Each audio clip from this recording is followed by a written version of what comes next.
Hello and welcome back. For the second last time for today, Jim Dowling, Paul Mitchell, we're here for the semi-finals of today's Plenty of Games Highlander Open Series.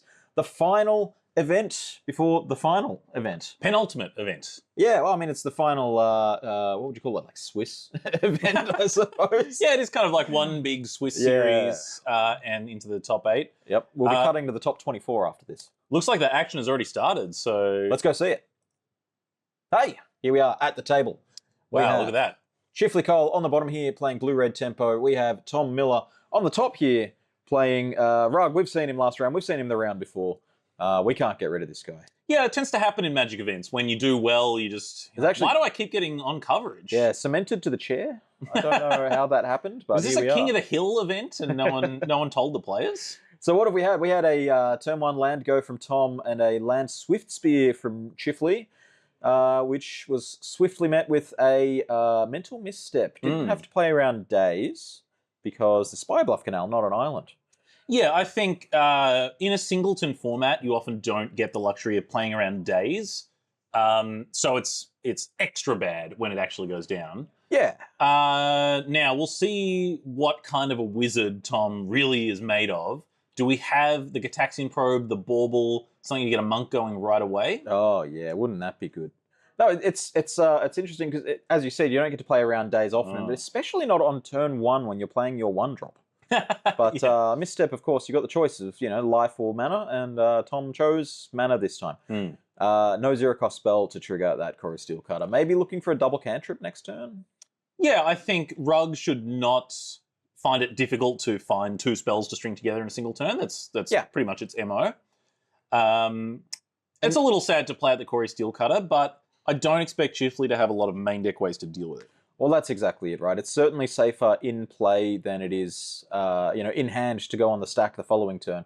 We do get a look at the hand here. We have a Questing Druid. Is that a Expressive Iteration? Expressive Iteration, Force of Negation, and... Consider, perhaps? Yeah, I believe that's Consider at the bottom. So, if Tom draws another little cantrip spell, you might consider playing Consider just to kind of guarantee the second card. But if you're missing land drops, the higher upside is certainly Expressive Iteration. You just see further and kind of, you get to get a land and a spell. It's pretty incredible.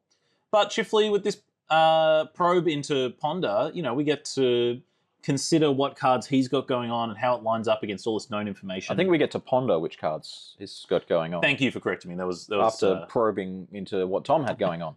That was an error on my part, so always like to be pulled back in line. Yeah. We can see a little bit of Chifley's hand. We've got what looks like a mutagenic growth hanging out down there. Sick. So not an enviable place to be for Chifley, the one without a threat in play, sporting this mutagenic growth. I'm confident it will get its money at some point during this game, but a second turn goes by and Chifley is not committed to the board.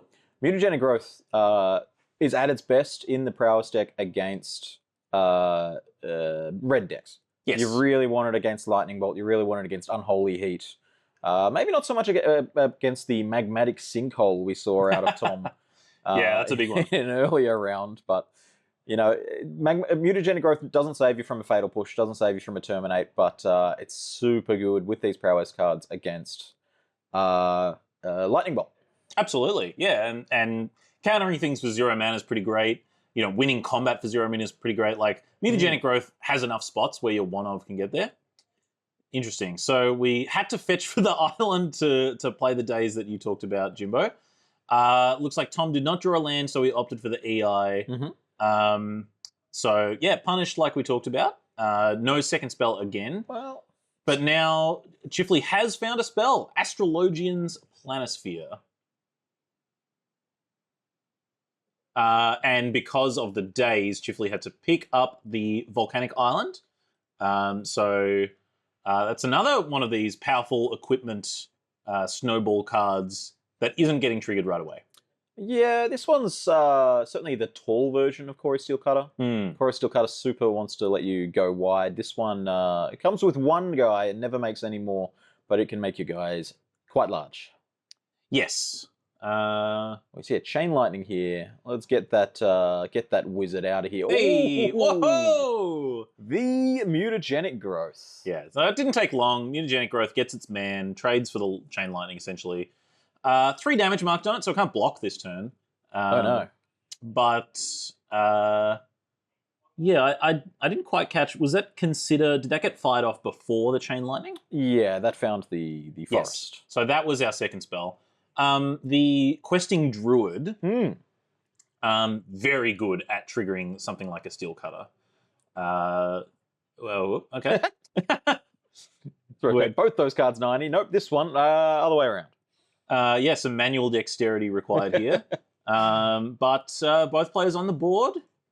This we have a battle. Yeah, this is shaping up in an interesting way. Tom's face-up cards are very specific at what they do. Look, I've just got some glimpses of Chifley's hand here. We're seeing Dismember and Treasure Cruise. Yeah, we love cheating the rules of the game. We're going to pay 0 mana for our mutagenic growth. We're going to pay 1 mana for this Ancestral Recall. Oh, yeah. I guess that was established as the benchmark. Yeah, no, that's normal, right? That's what you pay. Exactly.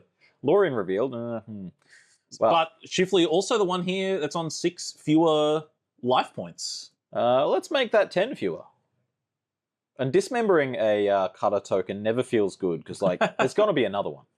I'll tell you what, if you are dismembering a monk token like that, you either love your position and you're just making the most out of it, or you really don't. Yeah. We see here Treasure Cruise going to be putting 2 counters on the Planisphere, one for casting the non-creature spell and one for drawing the 3rd card in turn. Yeah, Astrologian's Planisphere has secret text buried deep within.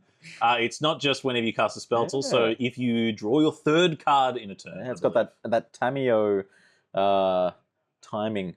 It is kind of upsetting to me that it is quite difficult to get and comes up far less frequently than just casting a non-creature spell. Yeah. And for your efforts, you just get another counter. It's nothing special. Tom, not with the blue card in hand, though. We see the Force of Negation, the one unknown in hand there, must not be blue, because there's no way you'd let that Treasure Cruise resolve if you had the ability to say no. Yeah, agreed. This Prowess deck or Tempo deck, you really want to keep it on as few resources as you can, because a Prowess opponent with 1 card in hand, they're only going to go so far, but if they've got 4, you'd rather you both be hellbent. Speaking of resources, if Tom casts Seek the Beast this turn, so the adventure mode of Questing Beast, it's basically a 3-for-1. But we're gonna take the safe route. We could have seeked a land beast to play and then also petty theft. I think Tom is just saying, look, this is too dangerous. If that wizard token? Yeah, it was a wizard, and before that, it was its job, right? It was a hero wizard. Yes. Get that wizard token out of there, because if I somehow miss, it's just disaster. And we're kind of slowed down a bit. Is that playing to not lose instead of playing to win? As we see here, a stock up triggering DRC, so we're seeing potentially 6 cards and picking 2 of them. Yeah, it is a little bit of an interesting subgame Chifley has here. Like, is this better than the average card in my deck? It's like, does this deserve to be in the 5 cards I'm about to look at? But while Chifley thinks about that, playing to win versus playing to lose, I mean, at the end of the day, you're trying to increase your percentage chance, and is the risk of ruin too high that if I miss a land, then I don't get there? It comes up a lot when you're trying to cast like a Ponder or Preordain to find land. Those are pretty safe. You see 3 cards that only cost you 1 mana. Yep. Seek the Beast being 2 mana. And seeing 2 cards. And only seeing 2 cards. And if they're like inappropriate for the position you're in, you might not even be able to cast those cards at all. So last time Chifley was on camera and we were chatting about him, he was getting ratioed by a Tabernacle at Pendrell Vale. I remember. Are we that now match. talking about the ratio that Tom's receiving from the cantrips? 2 mana for 2 cards, not as good as 1 mana for 3 to 4 cards? Look, you're the maths teacher. You can school me about ratios. I beg to differ. This stock up's taking a while. We see a Lava Dart, a Price of Progress, a blue card of some variety. Yeah, this is an untimed top 8 match, so Chifley can take as much time as he wants to finish this off. Ooh, a Storm Chaser's talent in there as well. I do like Storm Chaser's talent. That is a great one to get on the board early and then also grind long. You know, have you ever seen an army of otters just overwhelm your opponent. I'd be scared if like 10 otters were coming at me. Yeah, it's a sight to behold. If someone just stood there and considered for a second with 10 otters in front of them, then they would grow in size and I'd be in a lot of pain. Certainly, yeah. So, yeah, big Storm Chasers talent fan here. It's a prowess card that triggers prowess. Like, it's a prowess creature and it triggers prowess. Yeah. So good. Does it all. You can pick it up with This Town Ain't Big Enough. Oh, not in this standard format. This town ain't big enough for that combo.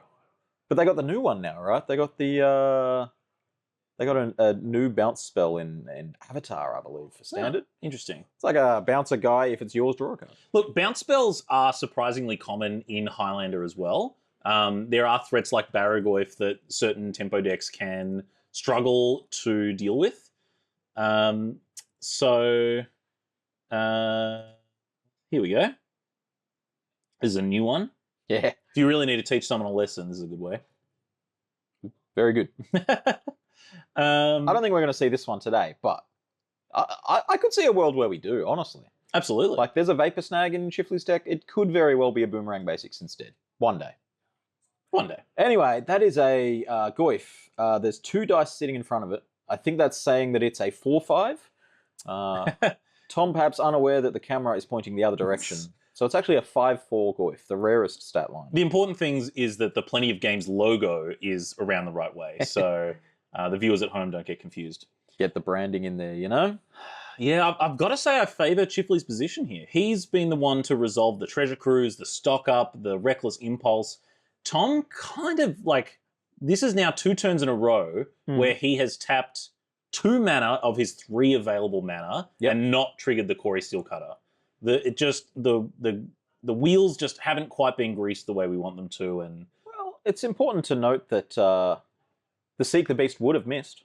That is true, yeah. So not how you should decide in the moment, but you can take some cold comfort in knowing that your lines have probably worked out as best they can. Yeah. All right. Well, that Reckless Impulse revealing Chain Lightning and Mental Misstep. Chain Lightning, not the hottest here. It doesn't have the ability to take out that Goyf. Not many Chain Lightnings do. Ooh, there's I know a personal favorite of yours, Jimbo, the Opera Love Song. Opera Love Song is a sweet card. Yes, that one. Talking about doing it on all ends. If you need resources or if you need to kill them this turn. It's like Reckless Impulse, except really good. It's like, what if my Reckless Impulse could target my Dreadhorde Arcanist and then Opera Love Song again? Oh. Yeah. That's pretty exciting. So yeah, Chifley with all the options here, using lots of mana, could point a Chain Lightning at the opponent. Still knows about this face-up Force of Negation, so going all in on some other card might be tricky. For this turn, we don't know whether the card in hand is blue. There was a turn where Tom drew and played, the Treasure Cruise didn't get forced. Then the next turn, Tom drew and played a blue card in the Brazen Borrower. But now we've played a card that isn't blue, so we actually don't know whether the card in hand is blue. All right, the Otter's getting busy. That must mean after the Chain Lightning, the Tarmogoyf must not be big. It's currently a 4/5, right? It's currently a 4/5. There's 1 prowess already from the Reckless Impulse. So that'll be 2 damage marked with the potential for this Chain Lightning for another 3. I'm assuming that the graveyard is land creature instant sorcery. That's the sort of generic 4. We haven't had a Bauble this game. The Cutter and the Planisphere both sitting in play. In the previous round, I talked about putting Dimir players to the question by bolting their Psychic Frog and saying, like, what do you want to do about this? Oh, yeah. Attacking with your prowess creature into their large ground creature. You're like, well, what are you going to do about this? It's the similar kind of question where you're making your opponent consider all of this unknown information. But in this case, Chifley's the one with the Lava Dart. A little tricky to tell. It didn't look like Tom decided to block. It's definitely a block with the Tarmogoyf. I'm interested in where this Lava Dart is going. This is during combat, so the Otter's going to grow up to a 3/3. I think the purpose of this is so that, the Chain Lightning is known about. Let's see if we can get rid of that Force of Negation. Lava Dart just got exiled. Yes, that's the Force of Negation. But if the lava dart resolved, then you could flash it back and kill the Tarmogoyf that way as well. Well, we're going to get the chain lightning instead. Yeah. Like, you got me. I'll go with this one instead. But before your guy dies, let's surveil one. Steam vents away. Yep. Looks like Chifley perhaps missed that first surveil from the lava dart itself. I think DRC is one of the more common triggers to miss, so very understandable. I would agree. And a land to surveil again here. Tom, no cards except this silly little questing druid in hand. Man, I want to seek so many beasts right now. We got to find some action. We got to trigger this Corey Steelcutter. Chifley is kind of in the driver's seat right now, but 100%. If you look at the board, we've got an Astrologian's Planisphere that is not equipped. We've got a Storm Chaser's Chant and the tokens died. And, all we've got is this DRC. Oh, okay. So this was just a front side questing druid into Magmatic Sinkhole, trigger my Corey Steelcutter. Yeah. I was going to say, if the cutter doesn't trigger this turn, then it's a real rough-looking spot. Part of the consideration, I believe, must have been, I've got one red source. So if Tom is looking at it like, if I need to hit spells, I need to hit a red source, there's too much pressure riding on this. Yep. Let me just play my Quirion Dryad and then fire off the Magmatic Sinkhole. I've got a 2-2, I've got another 2-2. Let me take control of this game back. Yeah, let's have another look here at the questing druid. Whenever you cast a spell that is white, red, blue, or black, get a +1 counter on the guy. So a 2-2 now, but it's going to grow. It's like them Sprite Dragons. It's like that Astrologian's Planisphere. Yeah. It's only a humble 2-2 now. My favorite part about Highlander is, you're playing a deck like Blue-Red Prowess or Rug or... you want redundancy in this slot. Like, man, it'd be great if I could play 4 Corey Steelcutters, for instance. You're not allowed to. Yeah. So instead, you play everything where, like, you kind of squint and it looks like a second, third, and fourth copy of the things you want. But they're always different and they do interesting things. So you end up in lots of interesting spots. I think the best thing about Highlander is the Gargoyle. All right, so we're leveling up Storm Chaser's talent here, picking up a Chain Lightning. That's going to remove the Monk. Oh, another removal spell going to town on this Corey Steelcutter. That's interesting. They both have the potential to grow. Yeah. But the Questing Druid more permanently. Yeah. I don't have an answer for you. I do. Oh, okay. Just get them both. Why not both? And then next turn, Chifley could level up the Storm Chaser's talent. Yes. Say it ain't so. Yeah. Where Fabian somewhere, just a great smile came across his face. Is this Tashana's Tidebiter? No, I think that's Endurance, perhaps. Okay. Yes. Fancy artwork Endurance, which is... it's as good a time as any to resolve it. Your opponent's tapped all of their lands, but that's not going to interact here with the Storm Chaser's talent. We'll get that one up here as well, because this 6-cost activation is not one that we see the most often. Yeah, certainly Endurancing in response to level 2 of the Storm Chaser's Challenge class. Super good.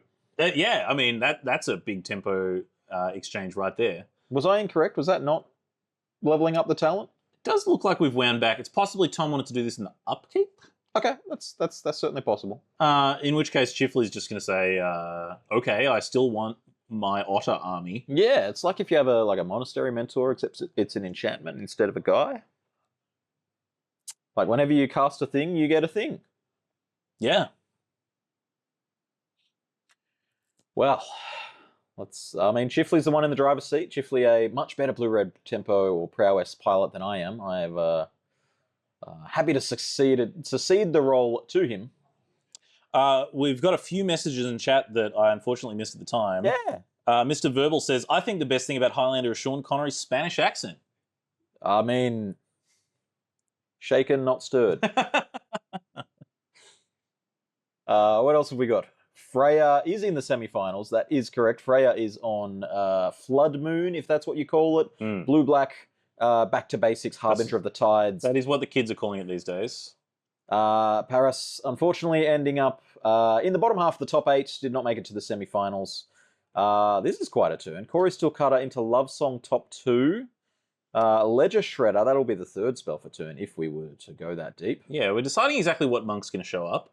And then, yeah, like we said, Opera Love Song doing it all. Yeah, your choice of 2 drops here. Not the combo with Dreadhorde Arcanist that you were dreaming of before, but Opera Love Song to find my Dreadhorde Arcanist. Yeah, that's a different way of doing it. Still but pretty here's good. the thing. Core Steel Cutter, little known fact, it gives the equipped creature +1/+1.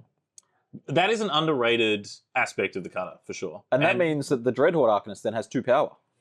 We could have seen an equip from Tom as well, but... we could equip here from Chifley. That Brazen Borrower is still hanging out. But you're right, yeah. The Adventure Zone. Yeah, the equip could have been an option to trample over. Chifley is down to 7 life, a little precarious. But Brazen Borrower, also precarious if you put a 3/1 flyer into play. Yeah, let's see. So this is going to go after the Opera Love Song. Yeah. No effects before attacks. So sick. Big fan. Big fan. I love the Opera. It is interesting, like this game. Oh, well, Force of Negation probably not doing much this turn. Ed. Can't do anything. No, you're right. There's no cards in hand. But VV Ornithier, I got to say, I was a VV enthusiast well before everyone knew how broken it was. Big Final Fantasy IX fan over here. It's a bit of a shame that it's so good. So good. It's got a bit of a stink on it now. That's the problem, yeah. Oh, and a Brainstorm. So we're going to be triggering the VV, triggering the Cutter. We've really got all the juice here. Yeah, you think Richard was the only one playing Storm? I don't think so. So that's another one to the face, doink. The Brainstorm's going to make sure that there's gas in the tank for the following turn. Sure, the Brazen Borrower is going to come in for 3 in the air. The Endurance can get some trample as well, but I don't know if... I think Tom needs to draw a Lightning Bolt. I think Tom needs to draw Lightning Bolt into Flame Rift. No, just end of turn, Brazy B, untap, equip, Lightning Bolt. Equip does get there. Yeah, that's true. Alternatively, Tom needs to draw Price of Progress. Oh, yeah. Love me some Price of Progress. Oh, wow. We're still casting cards here, though. That's a consider, so that's another doink here. Leaving the card on top instead of milling it. That's a little strange with the Brainstorm resolved. And 2 mana from Vivi available. But not using it. Tom's going to cast the Brazen Borrower, consult the Surveil lands. Yeah. We're going to get a couple of bites at the apple. We are looking for Price of Progress. Cantrips that go into Price of Progress. I don't know. Like, is there... I can't imagine...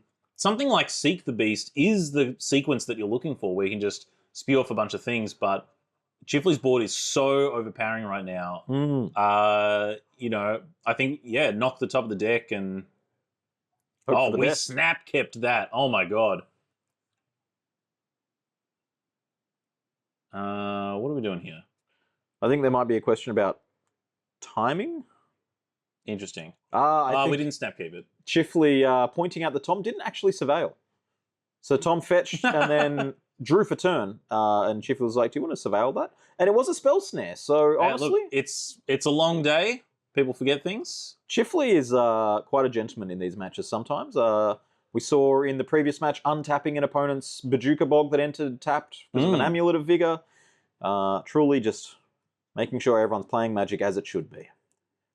Once upon a time, finding a stomp. I also believe Tom is on 7. 7. That is what the live total says. And something just got stomped. Or are we just... Was that perhaps the face getting stomped? Surely not. We will find out after these blockers are blocked. That is a big VV, though. That's a 2/5. Look, it doesn't take much for VV to get bigger. Yeah. All right. So Chifley's job here is to block and survive, but also be able to present lethal next turn. Yeah. Cutter tokens trading. Taking 3 in the air. I guess that means the stomp must have gone face, so I'm going to say that he's on 2. We've got a Petty Theft. We're going to find out. So Brazen Borrower represents 2 spells already, so we can double spell with Petty Theft plus Brazen Borrower at a minimum. We've also got the DHA, which can hit the Brainstorm or Consider from the graveyard. We'd love to do it before attacks, though, because of the Corey Steel Cutter. Expressive iteration. Tommy doesn't even want to know. Nah, you got a lot of stuff going on here. Yeah, we're done here. So, yeah, it felt like that one was not quite in the books 2 or 3 turns ago, but Chifley took control of that game and never let go. Look, Tom made a valiant effort after drawing the fourth land. Being stuck on 3 lands for a lot of turns, with really wanting to double spell for the Corey Steel Cutter. But Chifley just had one too many resources. Probably, honestly, the Treasure Cruise was the turning point, and Tom was fighting uphill from there. Yeah. I've got a question for you, Jimbo. Yeah, I got an answer. Have we got 8 blasts coming in? We could well have 8 blasts coming in.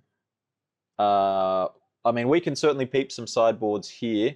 Let's do it. Let's start with the Temur sideboard. Yeah, Rug Life. As the player down a game. You're right, there is 4 blasts. Whether all 4 of them come in, a lot of the time you board in 3, right? Two reds and 1 blue. And the second blue is there for the matchups we saw earlier in the day. We saw a mono red. We saw a Rakdos aggro. There's also Submerge is unlikely to be coming in on this side, but correct. Carpet of Flowers is a big dog. Perhaps Fury if you really want it. Yeah, I guess that game in particular, we saw both players trying to go wide at various points. Fury also a fantastic top deck. After all your 1-mana blasts have traded away all the resources, and it's kind of a cheese stands alone situation. Who's got the big haymaker to close out the game? The thing that often does are the draw spells, stock up, expressive iteration, things like that. Fury is pretty good at that job as well. I suppose the question for the second blue blast, just to stay on the topic, is I'm looking, and the only answers to a resolved cutter in the entire list for Tom are Blue Blast and Hydro Blast. Yeah, that card. I guess Petty Theft as well, supposedly. That card can be so problematic that, sometimes in matchups, something like a True Name Nemesis comes to mind where, you think, well, I've got this marginal card that sometimes will do a job, but because of this one particular threat, that my opponent's probably going to find more often than not, because these are such cantrip-heavy Xerox decks, that, you can happily bring in all the blasts. Yeah, I think as well, the last point I'd make on it is that Chifley's only playing 2 colours, so boarding in all 4 blasts is a little safer there. If we're looking in the other direction, Chifley boarding in 4 blasts against Tom. Tom's playing 3 colours. If you board in 2 blue blasts and get stuck with them in hand, and Tom plays a bunch of blue and green cards, for example, it's going to feel a little bit cruddy. But let's look at what else is in the sideboard here for Chifley. I'm seeing, once again, 4 blasts. Pyrokinesis, Fury on the other side as well. Now, I got a spicy one for you. Yeah. So Maddening Hex. I think Maddening Hex is coming in. Yes. So I think people look at this card. We might be able to bring it up just here. Yeah, let's do it. You look at it and it screams Storm Hate card, But part of what makes it good is it just does a bunch of damage to people who want to cast a lot of spells. And it turns out the decks that we're seeing here, both players are looking to do that. I'm going to level with you. I think this card's main deckable in Prowess. Yeah, I can see it. I tend towards the red end of the deck. The deck is a huge spectrum of the blue-red decks. They can range all the way from Burn Splashing Treasure Cruise to Blue Moon with, red removal spells and nothing else really going on. I think this card is certainly main deckable on the red end of the spectrum, and considerable if you're in that middle of the spectrum where I think Chifley's deck sits right here. Yeah, when I think of something like a Blue Moon deck, right, you're looking to trade off a bunch of resources, and then, your back to basics is the Haymaker that will kind of solo your opponent. Yeah. And Maddening Hex is a similar experience while doing a radically different thing. Oh, yeah. I mean, they do the same thing by way of saying your opponent can only cast 2 to 3 spells for the rest of the game. Yeah, that's a good way to put it. That's the similarity that they share. Chifley being a gentleman and showing us lots of the hand. We've got a bunch of lands. We've got a Force of Will. Vapor Snag. Not a whole lot of threats. And a Brazen Burrower. Yeah, Brazen Burrower is an okay one. All blue cards in hand. And lands. That's a great place to be. Well, both players have kept their 7. Tom leading us off with a Volcanic Island. What can we see in hand there for Tom? I think I can see a Blast and a Brazen Burrower. Great. Chifley with the turn 1 Thundering Falls. Likes the card. I always feel so sad when I play a Surveil land and keep it on top. Like, I could have Really? You don't pat yourself on the back and say, "Man, I was smart to put this card in my deck." Nah, because I could have played any. I could have got any other land there. You know? Well, Chifley had that in hand, so it's a little worse. Ooh, Arena of Glory. Sick. That one is a really nice one. Very powerful land. I would love to see it be exerted this game. A little situational. You know, a lot of your cards may or may not benefit from this. It's really at its best when you're committing 2 red creatures on the same turn. You know, they each can take one of the red pips. Yeah. But from what we know from Chifley's hand, it's very reactive. So yeah. You know, the great thing about Arena of Glory is the fail state is you just play it and it's a red land. It's just a red land. Do we have any other word on if the other side of the bracket, how that's going? The semifinal? Let's see if we can find out as we see a ponder here from Tom. Yeah, we've got all manner of cantrips happening over here. Still no threats committed to the board. This is my favourite kind of Magic. Let's just both start the game on like turn 5 with perfectly sculpted hands. Let's do it. Yeah. Big fan. Playing some games against Graham King, who was also in our top 8. Lost to Chifley in the quarterfinals. But we were both playing Jeskai Control. And the only card with any words on it in the entire matchup was 4th Eolingus. No other card made forward progress. If there's a single card that resolves, it's going to dictate a game. Yep. You've chosen well. Yeah. All the rest of it was wheel spinning, and my guy trades for your removal spell. Tom's Surveil land of choice is a hedge maze. That means, you know, our Tarmogoyfs, our questing beasts, questing druid, rather. I love the synchronized shuffle and cut there. Oh, yeah. They're no stranger to shortcuts, these players. You know, we're going to keep things moving along. Yeah, hedge maze, really, you know, making sure that you don't get stuck with the wrong colors of mana, hedging the mana base. Okay, this I take it Tom passed on his turn, and this is just an end of turn. And it's going to get a talking to. Oh, Brazen Holding. Yeah. You're right. Now, the way Tom leverages this now is to use the rest of the 3 mana as well. You know, 1 mana to count your 3 mana play. Love it. That's what winning plays are made of. But if it turns out he doesn't do anything with the rest of his lands, you know, that could have been a... what's a... Hang on. Oh, is this the thing? What is it? Is this the Spider-Man counterspell? Yes. Wait. Let's have a look. This is... Spidey Sense? I believe it is... Let's see. It's out of the deck. Spider Sense. Oh, let's get this one on the screen. This is a stifle, right? Yeah. Instant sorcery or triggered ability. So it can't hit activated abilities. Oh, no. So what did it counter? It's attempting to counter the stock up, and it's getting Pyroblasted on the way back. Damn. And that's going to be a rare, but on the stock up, not on the Pyroblast. So these cards are off the table here. They've both... If those red counterspells are in the graveyard, then... Yeah, well, okay, we're figuring it out. Yeah, Chifley still has that Force of Will. Yeah. No, it's just the Red Blast couldn't counter the Red Blast, you see. Force of Will, pitch, Vapor Snag. That's a good way to do it. Vapor Snag, pretty situational, certainly has a role to play, but in this game where both players have 4 lands in play and no threats, like, this is no longer a tempo game. Yeah, I mean, unfortunately, we see a bunch of tempo cards off the top here. Sink into Stupor and Monastery Swift Spear. 3 turns late, that Swift Spear to the party.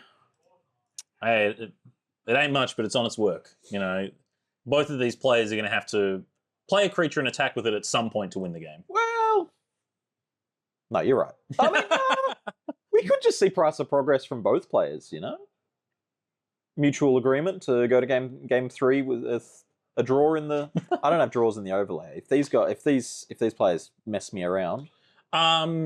The only time I'm happy to intentionally draw is if my opponent and I both mulligan. I'll often ask my opponent, would you like to ID this game so we can both go to 7 cards? Yeah, I mean, you're welcome to try it. People don't usually take me up on that one. As we see Carpet of Flowers here for Tom. We got 2 islands. So Tom able to deploy this endurance while still leaving up counterspell mana. And yeah, Chifley's going to have to work hard if he's eventually going to resolve something like a treasure cruise. And congratulations to Tom. He's the first one to play a creature to the board. Wow. And it's just resolved. Yeah, easy as that. You think you can just walk into a game of Magic and play a 3/4? Chifley's turn. Let's see. Now, Tom, the way he did this, left up Volk and Steam Vents, representing Counterspell, but Corey still kind of slides onto the board. Chifley paying mana for the Gitaxian Probe, kind of a sign of weakness. Means there's not going to be a big flurry of spells this turn, but Endurance holding down the fort anyway. We will continue trying to get an update on our other semi-final if we can. I've heard that they're actually in Game 3. They've recently started Game 3, so if you're a fan of Freya or Freya's opponent, William Lamarca on lands. Great. Surely. Yeah. We're gonna see one of those two decks in the final. Sick. Looking forward to it. All right, so we got Stifle on the trying to make a monk trigger. Sure, why not? This is what I'm saying. That removes a monk. Yeah, exactly. You know, something like Stifle or Spider Sense, which is, you know, you might draw these in a game which is otherwise not really tempo-y. You got to do something with it. What are we hasting here? What is it? This is Exertified. Hasty Vivi. Vivi. That's the counterspell that we kind of sniffed out earlier. And there's a red blast. Trigger the cutter. I'm a wee bit confused here about why Vivi specifically needs haste. Unless your hand is double bauble. I would send in with Vivi. What else are you going to do with it? You gave the man haste. I suppose if you attack with it, then you could web sling your Spidey Sense. We do, in fact, have Bauble. One Bauble? I saw Chifley's hand for a moment. It kind of looked like Bauble, Murktide, Bolt. Okay, so like Bauble, Bolt, maybe I'm on board for that. That is a reasonable chunk of damage. Honestly, it might be close to lethal. If you didn't have to Red Blast and you had the ability to... what are we doing here? We are thieving. We are stealing Vivi. Vivi almost got banished to the Shadow Realm there, but no, that one goes to hand. Poorly named card, honestly, I think. Petty Theft, it doesn't do what's written on the box. Yeah, can you send this Vivi over to me? That'd be nicer. I'm just gonna steal your Vivi. It is worth some dollars. Well, we got an attack. No anti-cards in Highlander, unfortunately, despite what Jimbo's secretly wishing for. Put me back on the committee. Put me in, coach. All right, well, that Arena of Glory is going to be out of action for next turn. Yeah. Murktide Regent, I said Treasure Cruise earlier. Murktide also obviously loves a stocked graveyard. Yep. But Tom now with a big blocker, Brazen Borrow off the board that only had to tap Forest for because of Carpet Flowers, and we still got card in hand. We're being told that it's the targeted creature, the Vivi, that actually does the petty thieving and gets sent to prison. So what happens when I petty theft your Bolus's Citadel? This is why we need a Flavor Judge Committee. I'm not part of that. Not my section, Chef. All right. Expressive Iteration. You know, I really love how many dig through times you get to play in Magic these days. I know. You get to play dig through time and stock up and expressive iteration and memory deluge if that's your fancy. Sure. Consult the star charts. Consult the star charts. That one's a sneaky one. Yeah. How do you feel about Lorien Revealed when you like actually get to do the thing? I saw Graham do it earlier today. We saw Graham with Teferi in play, casting an instant speed Lorien Revealed. Nice. Obviously, at that point, the game's already over. Here's my Jace's ingenuity. But huge fan of exactly that. Yeah, so here's the bolt that we spied earlier. That's the second spell, so we're going to be able to get in for 5 damage here with monks. Yep. The endurance attacked, which means that these are going to go in unopposed, and Tom, once again, has his Carpet Flowers making lots of mana, but not really having the expressive iteration type cards that would allow him to pull ahead here. And I don't want to say that this card's kind of messed up, but we once again see a board state dominated by this butter knife. How about Brainstorm? That card's kind of messed up. That card's pretty messed up, but it doesn't make monks and send them into the red zone, you know? It finds you ways to make monks. What is it about this sword? How does this sword create monks? out of thin air, you know? All right, here's my petition to the flavor judge committee. This is my entrant. All right. Yeah. So monks want to study in the monastery, and the cutter is depicted with the books. Yeah. So I guess you hit the books, and then you're allowed to hit your opponent. Okay, all right. So the monks are like graduates. So it's like maybe it's inspiration. You know, it brings more people into the fold. Yeah, the aspiring monks are reading about these battle poses, and they finally get to put it in action. I mean, we're seeing Arena of Glory exerted for the second time this match. Is it for the VV again? Surely not. Well. Okay, so we're leaving a red banner floating from This is the way you do it. So we're going to see Murktide Regent get haste as well. Oh, that is going to be filthy. Surely not. Okay. I was going to say, we've got a counterspell for the VV. Okay. Which is not the real threat here. We know because we've seen Chifley's hand. But it's not like you could save Blue Elemental Blast for the next threat anyway. Let me just move this die over here. Oh, yeah. And that's not going to stay at 1. Hey, guess what? That's the second spell for the turn. Wow. I think Tom is out of cards at hand and quickly running out of time. I think this endurance is going to be on chump block, Murktide Regent duty, and get chunked by, what are we saying? It was 2 creatures, which will trigger the cutter, but not I actually think this is lethal through the endurance. I don't think so, because none of the monks have grown anything. So this is just you're right, damage. it was 2 creatures. Yeah, no, you're entirely right. All right, good luck. Wrath of God off the top or bust. Like, you got to deal with all the guys. The Murktide's gigantic. And then you could still, you've then still got to beat Corey Steele. Yeah, we've gone tall, we've gone wide, we've got cards in hand. Yeah, it's going to be Carpet of Flowers at 3 white for planar cleansing. No, we don't have 3 islands in play, only 2. Farewell would do it, surely. That card does anything. And... Oh my god, it's Farewell. Yeah. Chain Lightning myself. Yeah, excellent. I hope that's what happened. Honourable death from Tom Miller. Well, no king rules forever, Tom Miller. 3 rounds in a row on the coverage is all you're going to get.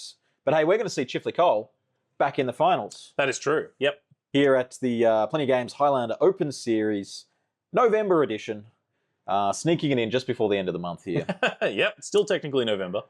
Hopefully we'll have an updated standings for you ASAP. There has been some jostling. I heard whispers of 3 people making it into the top 24 from today's event.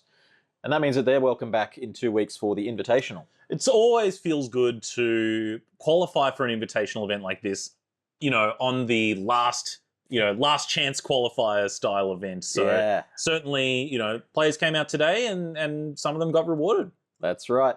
Well, we're going to take a break and we'll be back soon with the finals. Chifley Cole on Blue Red Tempo against somebody.